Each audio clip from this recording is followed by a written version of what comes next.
Yo, what's up mga kaibigan? Nali na tayo magkwentuhan ang resulta ng mga game sa ikapitong araw ng Eurobasket. First game natin ay pagitan ng Greece na may perfect 3-0 record laban sa Bosnia and Herzegovina na may record na 1 win and 3 losses patungo sa game na ito.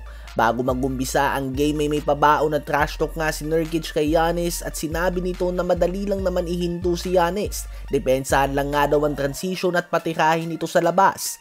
Well, hindi naglaro si Giannis sa game na ito for some reason. Ganun pa man ay naging magandang ang umpisa ng Greece at lumamang kagad sila ng double digits. Subalit gumawa ng 18-0 run ang Bosnia at nabawi nila ang lamang.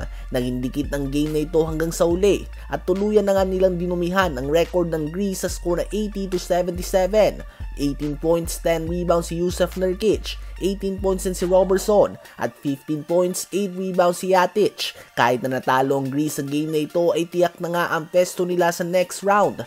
Habang aabante na din sa next round ng Israel matapos sa makuha ang dikit na panalo laban sa Belgium sa score na 92-89. Most of the game ay hawak nga ng Israel ang malaking kalamangan, subalit na outscore sila ng Belgium sa 4th quarter 35-21. Kaya naman naging dikit nga ang final score ng game na ito, subalit hindi nga ito naging sapat mga kaibigan. Muling pinangunahan ni Deni Avdija ang Israel at gumawa ito ng 22 points and 4 assists, 18 points and 5 rebounds din si Roman Sorkin at 10 points, 7 assists si Yamadar.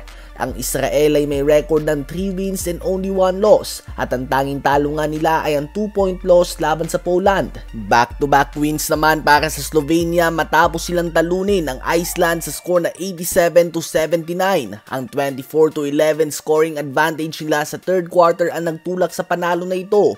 As expected ay nanguna si Luka Doncic at nagtala siya ng 26 points, 7 rebounds, 4 assists and 3 steals on 8 of 22 shooting sa field and 2 of 10 naman shooting sa 3-point line at 17 points and 5 assists din si Nikolic. Bukod sa kanila ay wala na ngang gumawa pa ng higit sa 7 points sa Slovenia at dahil sa panalo na ito ay opisyal na nga ng kamtan ng Slovenia ang pwesto sa round of 16.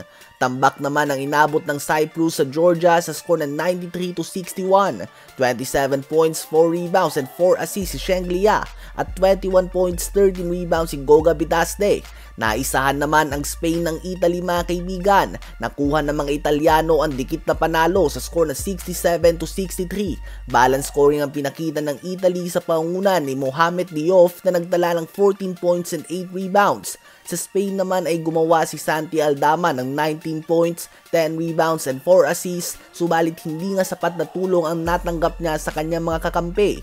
Bumawi naman ng France matapos sa matalo sa kanilang last game. Nakuha nila ang panalo laban sa home team Poland sa score na 83-76.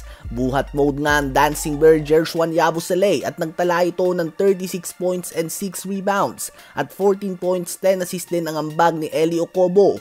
Aabante din ng France sa next round as expected. Yan nga ang resulta ng mga games para sa Day 7 ng Eurobasket.